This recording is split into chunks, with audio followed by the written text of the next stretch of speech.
What's up everybody, it's Technicians Tuesday and we're back on the Ocean Master to reassess our options of getting this fuel tank out.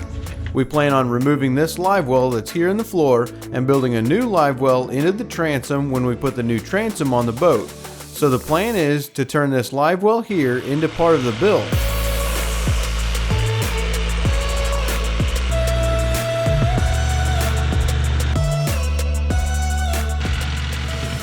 Since we have the tank moving, today we are going to push it back down and see if we can get it to pull back towards the bulkhead. After stomping the tank back down and using some fogging oil to lubricate around the sides of the tank,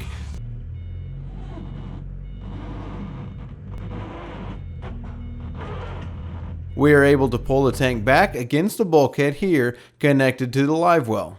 I had to scoop out most of the water with a bucket to begin cutting out the bulkhead in the live well, and then was able to cut down the sides of the bulkhead. This entire process took about 5 hours from the beginning of the day to then actually pulling the tank out. Cutting the bulkhead here took about an hour and a half and about 5 or 6 batteries on the Sawzall.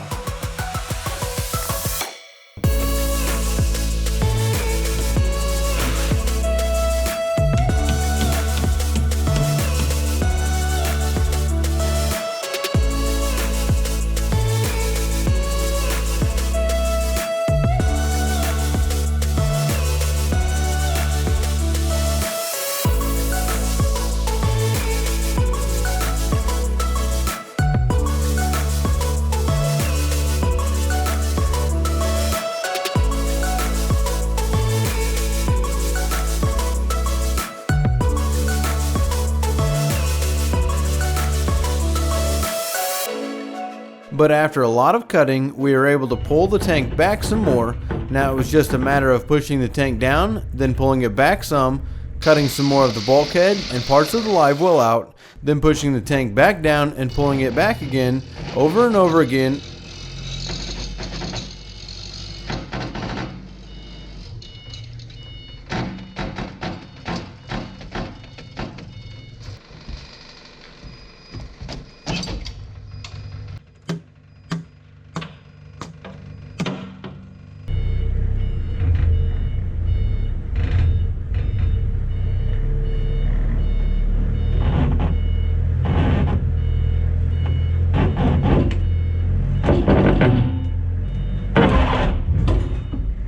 Until we were able to get the fill and vent ports to clear out from under the deck.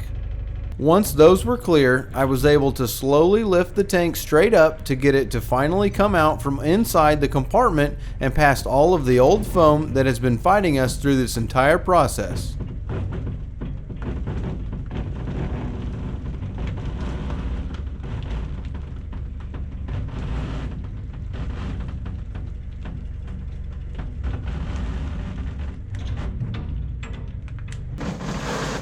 Now once the tank was up in this position, you can see how much foam was under the tank, but then we just kept pulling it back until it was on top of the transom, and we lifted it up until the bottom finally gave up.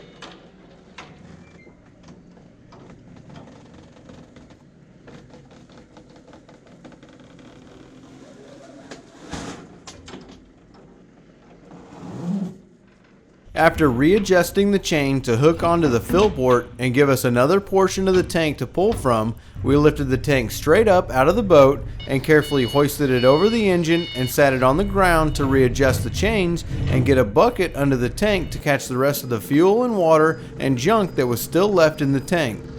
Looking at the compartment where the gas tank was, this is a huge area and we were thinking of putting in a smaller tank since this is a 160 gallon tank, but I think more is always better when it comes to fuel capacity on the boat.